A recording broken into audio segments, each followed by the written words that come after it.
આજે આપણે જે નાની વાત લઈ રહ્યા છીએ એ જયશ્રી ગોપાલ અંક, વર્ષ છે 1976, અંક છે 5મો, કનૈયાલાલ વનમાળીદાસ સિહોર.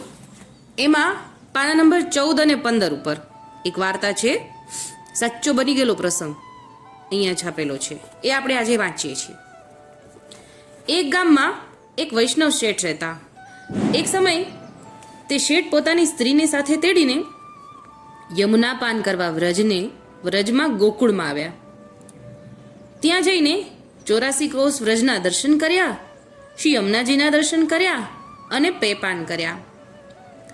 સ્ત્રી અને પુરુષ બંને જણાએ શ્રી યમુનાજી મહારાણીજીની ઘણા ભાવે સ્તુતિ કરી અને ઉત્તમ ભગવત ભક્તોની સેવા ઘણા ભાવે કરીને કરી અને શ્રી ઠાકોરજીની અને શ્રી સ્વામિનીજીના ઘણા પ્રકારે સેવા કરી, ઘણા મનોહાર કર્યા ને ઘણી વાત્સલ્યતા કીધી.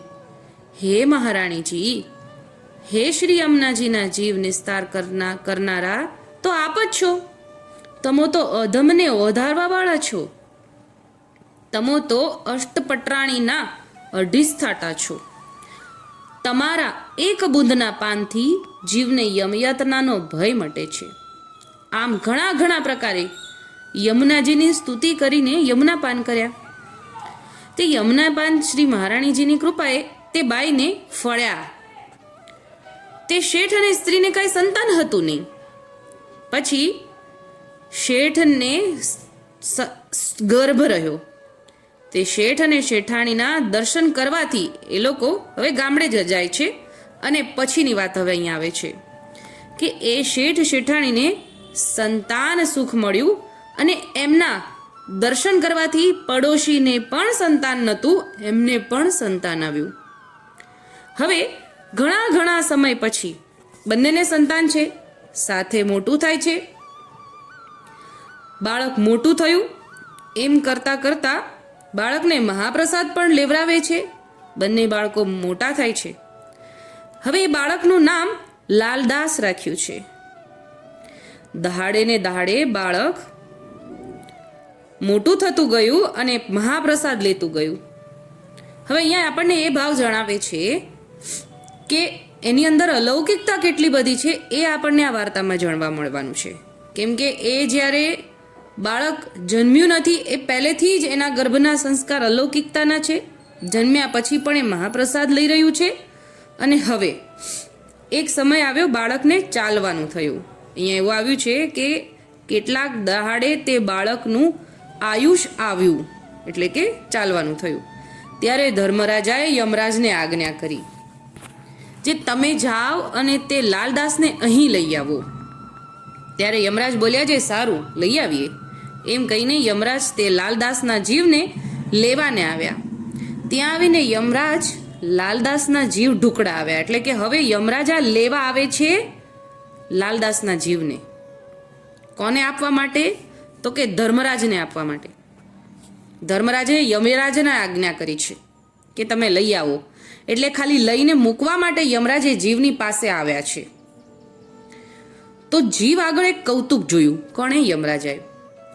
તે લાલદાસના દેહ પાસે યમરાજાએ શ્રી ઠાકોરજીના ચતુર્ભુજ સ્વરૂપે દર્શન કર્યા. શેમાંથી?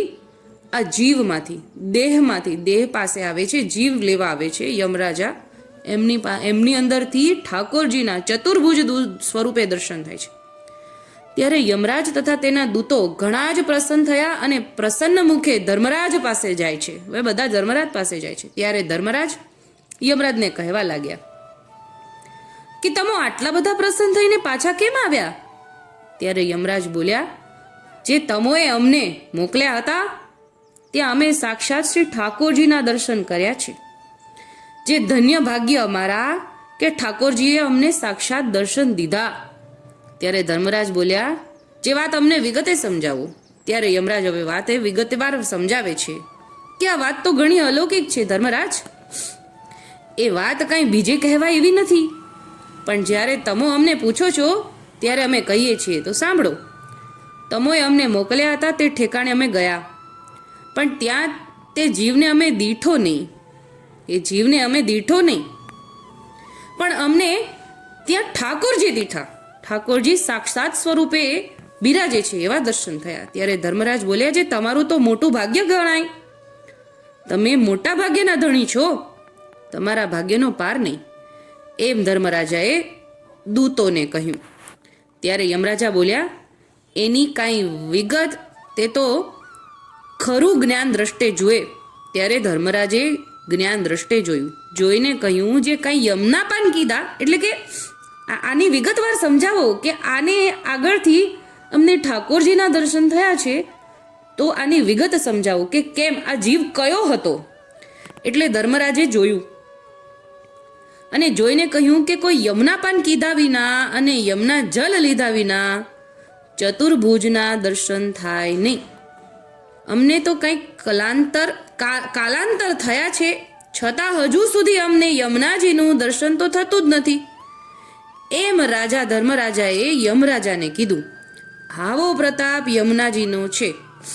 એટલે આ તો યમુનાજીની કૃપા હતી કે આ જીવની અંદર એટલી બધી અલૌકિકતા હતી, જેના કારણે યમુનાજીની કૃપાને કારણે યમુરાજાને આ જીવની અંદર જીવ ન દેખાઈને ચતુર્ભુજના સ્વરૂપના ઠાકોરજીના દર્શન થયા. આપણે આ જોઈએ ઠાકોરજી કેટલા કૃપાળુ છે કે આપણે કેટલા બધા કૃપાપાત્ર છીએ. ઠાકોરજીએ આપણને આવા પુષ્ટિ માર્ગમાં જન્મ આપ્યો છે કે એક બુંદ માત્રથી યમયાતના તો ટળે છે, પણ એ દેહ પાસે તો જમ ઢુકડા પણ નથી આવતા. આ તિલકમાળા જોઈને એ આપણે જોયું ને, તો જમરાજાને પણ આવે આજે પ્રસંગ આપણે એ જોઈ લીધો કે જમરાજાને પણ ઠાકોરજીના દર્શન આ દેહ અલૌકિક દેહ જે વૈષ્ણવનો દેહ છે એમાંથી થયા છે.